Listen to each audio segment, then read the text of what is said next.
E aí pessoal, mais um Asus VivoBook aqui no canal. Hoje a gente vai dar uma olhada no irmão mais velho do X512FA. Esse aqui é o X512FJ, que traz um hardware um pouco mais forte. Entre os notebooks que custam entre 2 e 3 mil reais, os VivoBook vão se destacar com a beleza. Eles estão aí entre os notebooks mais bonitos dessa categoria. Claro que dentro do possível, você não vai ter um acabamento super refinado de metal. O material principal aqui é plástico. Apesar disso, na área do teclado ele é bem sólido, só na tampa que você tem um pouco de flexão. Só que as bordas finas unidas ao Ergolift, que é a elevação da máquina quando você abre a tampa, agregam muito a beleza do equipamento, deixando ele com uma proposta um pouco diferente da concorrência. Pelo preço dele eu achei o touchpad bom no geral. Ele suporta os drivers de precisão do Windows, tem um bom acabamento, tem um clique que não é muito pesado, só a textura que eu não achei tão lisa. As teclas têm um estilo que você precisa aplicar um pouco mais de força para digitar. Aí vai do gosto de cada um. Eu prefiro assim do que teclas muito macias. Infelizmente ele não é retroiluminado, mas é padrão brasileiro. E eu gosto sempre de deixar avisado que do lado direito do VivoBook, ali onde você apoia a mão para digitar, fica um pouco quente, porque é onde fica o HD.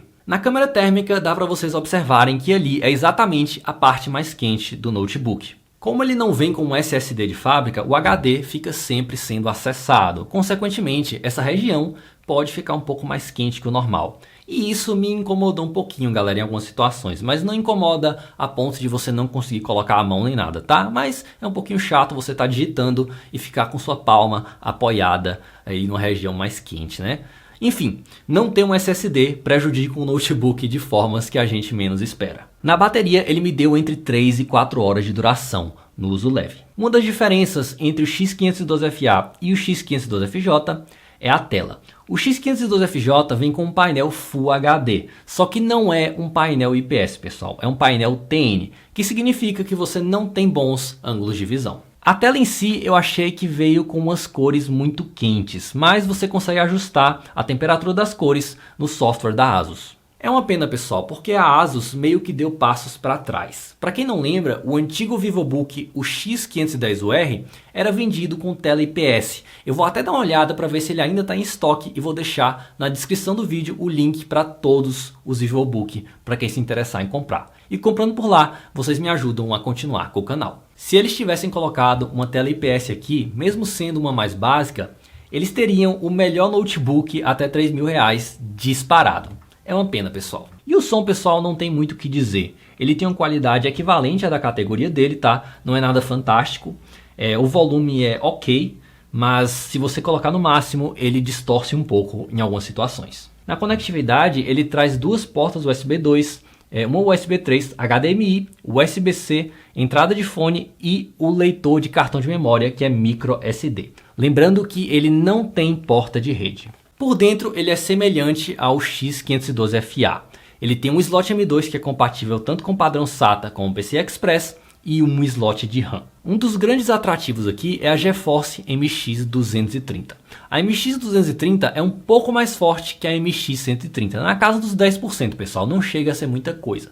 E ela também não chega a ser melhor que a MX 150. É um chip gráfico indicado para os jogos leves e as configurações mais baixas. Ele aguenta um PUBG Lite, um Overwatch, um League of Legends, até vai aqui um GTA V nas configurações mais baixas, tá? E ele não esquenta muito, fica ali na casa dos 70 graus jogando e também não é muito barulhento. Essa temperatura, que pode até ser considerada baixa, pessoal, ela ocorre porque ele reduz um pouco a velocidade do processador durante os jogos para amenizar aí o calor. Levando em consideração que esse não é um notebook para jogos, não é um notebook muito caro e também não vem com um chip gráfico forte, eu não achei grave essa redução de velocidade, mas eu gosto sempre de deixar vocês sabendo. Em questão de processador, você tem a opção do i5 8265U e o i7 8565U. Esse daqui é o i7. O desempenho ficou bem dentro do esperado. A Asus tem um turbo que dura um pouco mais que o normal, aí renderizando ele tende a ter um desempenho um pouco melhor que outros notebooks com o mesmo processador. Então, pessoal, a grande questão é a seguinte: entre os 2.500 e 3 mil reais, os notebooks são extremamente parecidos uns com os outros. Você não vai achar aquela máquina que vai destruir todas as outras. É normal, é uma característica dessa faixa de preço. No caso do VivoBook, você vai ter como diferencial algo que é subjetivo, que é a beleza, a elegância, a aparência. Que na minha opinião, ele se diferencia, ele é mais bonito em relação aos outros. Mas tirando isso, ele não vai oferecer muito mais além. Ele tem um chip gráfico um pouco mais novo, ele tem um processador que é um pouquinho aí mais rápido, a depender da situação em relação a outros. Mas é isso. A Asus tem que ficar atenta que a concorrência também está trazendo aí suas cartas na manga. O Aspire 5 da Acer, por exemplo, agora está sendo vendido com SSD. E uma opção aí muito interessante para o usuário comum que ainda não teve acesso a essa tecnologia. Então é isso, pessoal. Esse foi o novo VivoBook. E eu vou ficando por aqui. Um abraço.